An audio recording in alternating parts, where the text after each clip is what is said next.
ala kenyam kana sun content barwach melin ka jan tok tiang ame ka jan gwasmen tama shibar shikan ngwan yel shikan yuan match rewe ka gambela larum paino tama and ngwan yel cam and ante ka gambela men pin gambela care of ji cam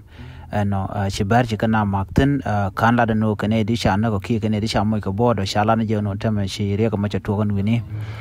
kwa la ye lero bi ajeli ngono ma lero do gambela tama to korte ten kan wan yel gwas mi motenero fje ten karodian shikan te kel kanetin kon at Laos community